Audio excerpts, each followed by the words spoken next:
Right, so far, you guys should be pretty confident, maybe not quite so fresh in your mind, but you will have done this at Nat 5, of producing surface developments of rectangular prisms. Okay, so these right angled prisms, so we've got that kind of straight up and down side. If you're not, have a wee look through the channel. There is a video up kind of talking through how to do one of these. Make sure you are happy with it, because what we're going to do is going to get more and more difficult kind of running through the unit, so you need to have that basic kind of foundation in place to help yourself out a bit. Okay, so once we've done the rectangular prisms, you again would have moved on to the hexagonal prism. So same technique, just with a few extra faces. The last video I got you to watch, you hopefully have watched it by now. You'll notice I'm missing 2 faces. It's a 6-sided object. I've only got 4 here. I just didn't have space on the page. What we're going to move on to next, and this is the jump from Nat 5 to higher at this point, is moving from these right angled prisms, where we've got the kind of straight up and down, onto pyramids and cones. Okay, so we will kind of build up throughout it. We'll start with a rectangular or a square based pyramid, then we'll move on and start looking at a hexagonal pyramid, so just a few extra faces on there, and then once we've got the hang of that, we'll start looking at cones. So we're kind of increasing the number of faces as we go. So what we're going to do is we're going to build up our orthographic view first of all, so your elevation, end elevation and plan. The way I'm going to build this up is I'm going to just box out the elevation first to get an idea of my sizes, and then I will kind of turn it into a pyramid afterwards. So I'm going to leave a wee bit of space up from the bottom just so I can label the views and number my faces and things. And let's say we're going to go for 40 by 40. You don't have to. You can kind of do any sized base you want. I'm just going 40 because I'm hoping I can fit that on my page. So 40 by 40. Height wise, I'm not fussed. Whatever you fancy. Your choice. Okay, so I'm just boxing this out just now. We will turn it into a pyramid in a little minute. Okay, what I'm going to do is I'm going to project off my box for my end elevation. Now, when we did your surface developments before, we kind of continued those lines right across.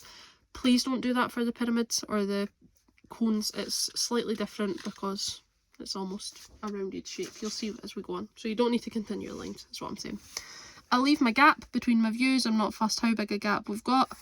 And I'm just going to make this a nice even square. So I'd made that 40mm for the first one, so I'm going to make this one 40 as well. Okay, just so that it's even-sided. It gets quite complicated, so if we keep it a wee bit easier to start with, I think that's probably a better idea.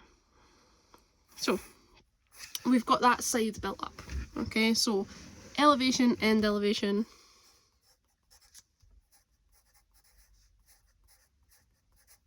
And what we're going to do is start building that plan up. So we'll project our lines up. We'll leave our wee space.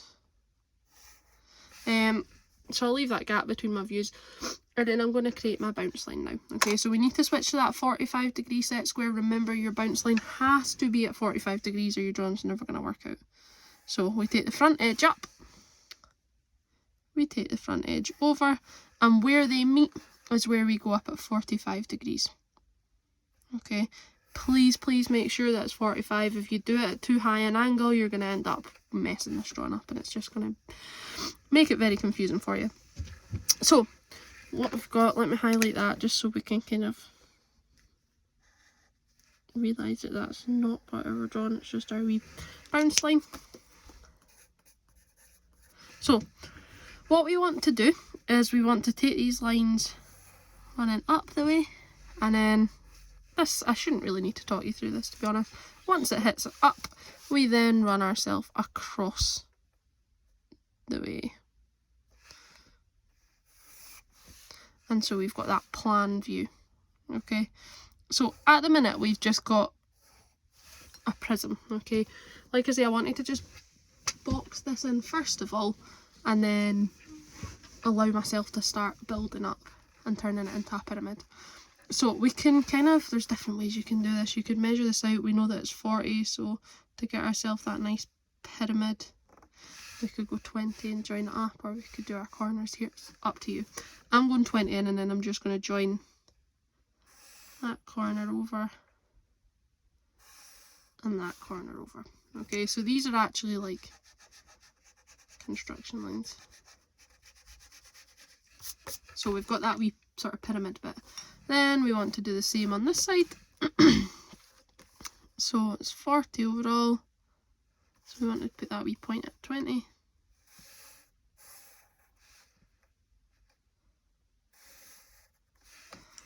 Again, we can just lighten these lines up just to keep our sense a wee bit more sure. And then we want to just sort out our plan. Now, I mean, you could measure this all out, which is probably a better idea to do. But we can project that up for where the point is. We can then project this point up and across. But to be honest, I've probably not drawn that very straight. What we can do, because it's a perfect square. Yeah, like you can see our squint I've gone there.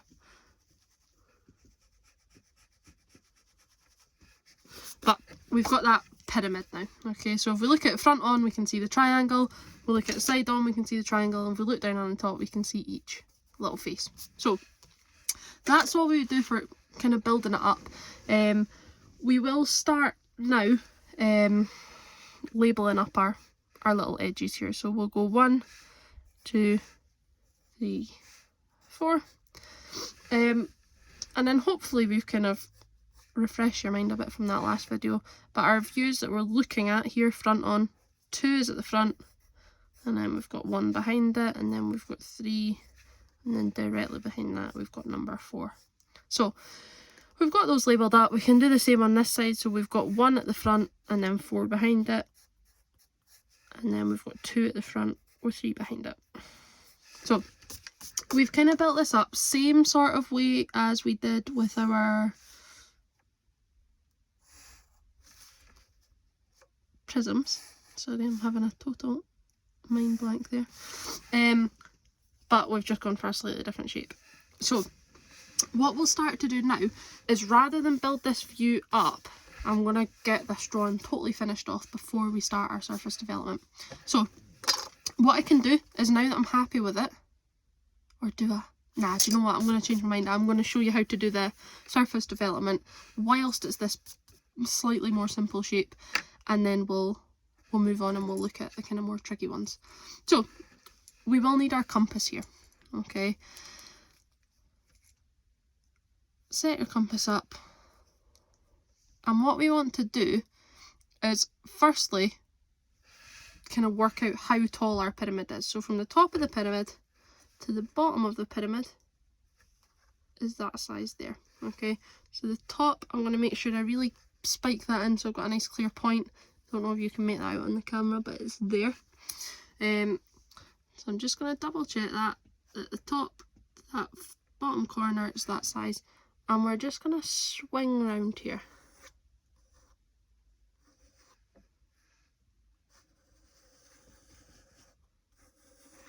So we've got that little curve. Okay, now this is where we can start to kind of build up our surface development. So we'll take a line from the point out to that edge, and we're going to call that 1. So let's call this wee point in the middle 0. Okay, so there's 1. So now what we want to do is say, right, how big are each of my faces? Let me get my compass set up, sorry. So we're going to go, right, okay, 1 to 2 is that size. So we're going to take 1 to 2 is going to be there. Okay, now because we made this an equal sided shape, because it's 40 by 40 by 40 by 40, I should be able to just keep my compass the same. If it was a rectangle or something like that, we just obviously need to double check the sizes for each face. But I'm going to just stick with the size I've got. Oh. As with your prisms, start with 1, finish with 1. Okay, or if you start with 2, which I don't know why you would, then make sure you finish with 2. But whatever number you start on, make sure you finish on it. Okay, so we've got 1, 2, 3, 4, and then we're back to 1 again. Okay, it's really, really important that we do that so that when we were to cut this out and fold it together, that 1 matches up with itself. What we can do is we can now run each of those lines out.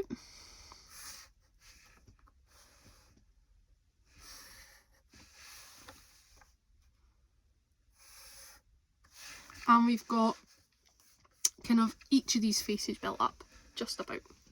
Now, because this is a sort of square base pyramid, we can see there that each face is flat, okay? And what we've got here is a slight little curve. So all we need to do to finish this off is just join those points. So 1 to 2, 2 to 3, 3 to 4, and then back to 1. Now, if we were going to leave it there, we would add in our fold lines at this point, wherever we're going to kind of fold this object. We are going to put a cut in it, okay? So I know it's probably kind of a bit of information that's been thrown at you already, but I'm sure, knowing you all, that it's something you're going to be able to achieve. So we've built up our little pyramid, and then if we were to cut this out and fold it up, we would have a little 3D pyramid on the desk. What we want to do is we want to be able to cut that and to be able to represent those cuts on our surface development. We would label this up as well, by the way.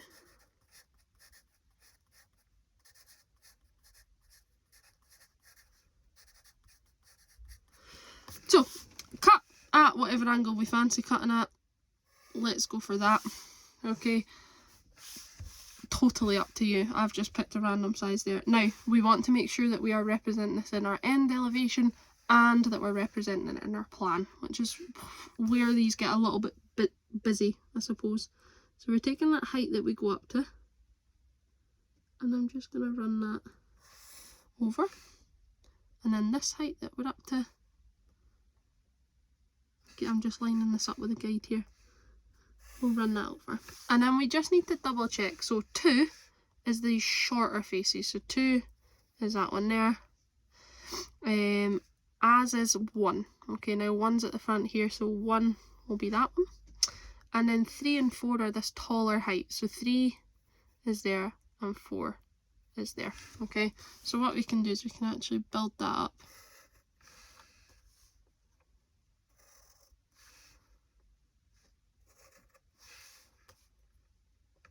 Like that. Okay, now again,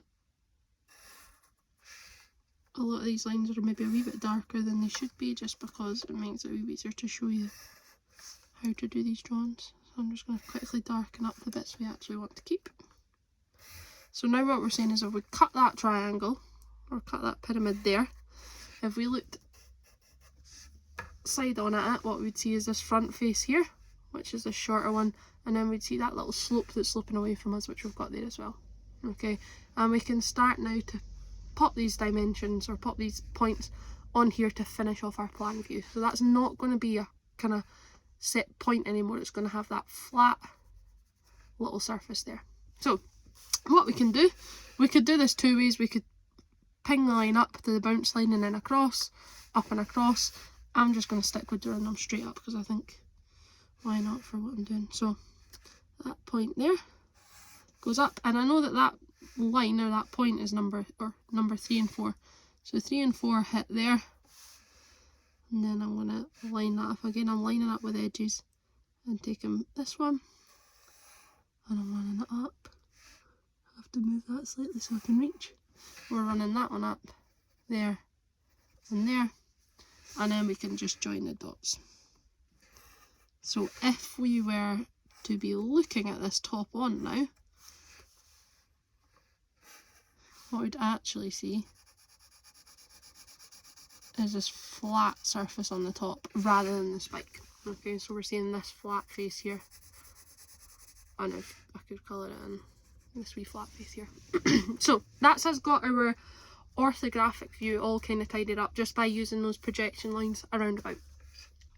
We now need to add those lines or those cuts onto our surface development. Okay, you guys are pretty capable, you're a pretty bright bunch. I'm sure by now you're kind of working out how you can add that information on there.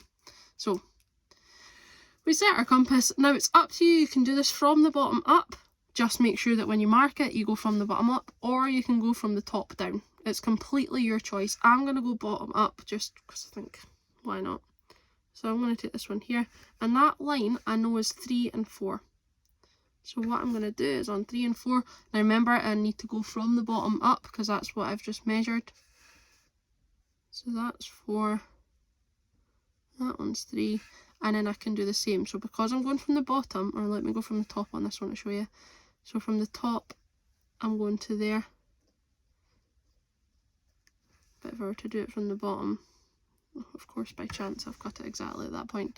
But just make sure whatever side you're going from on your elevation, you do the same on your surface development. So this one is going to be 1 and 2. So 1 and 2. And remember I've got this 1 at the other side as well. And then like with our previous surface development stuff, we can join the dots.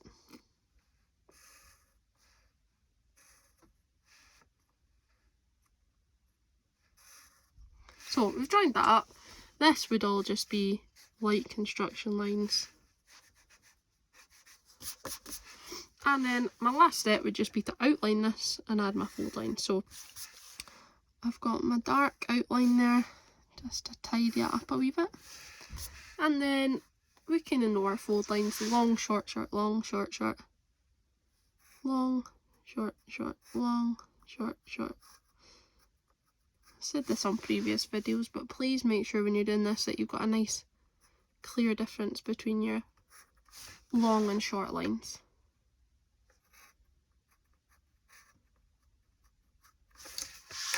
And that would be how we build up our surface development. So build up your orthographic view like normal, number your corners, make sure we're numbering them up. Just remember that the one that's nearest the view, so if we're looking at the top here, 2 and 3 are at the front, so they're going to be the ones at the front, and then 4 and 1 are at the back. I just put wee brackets to clear it up. Same, this face here is technically nearest your view, so 2 is at the front, 1's at the front, and we've got them behind them. Take your height, swing it round each face, tap, tap, tap, tap, tap, and then you're adding your cut, making sure you're applying it to your end elevation in your plan. And then once you've got that, you're either going from the bottom or you're going from the top, just making sure you're doing the correct one.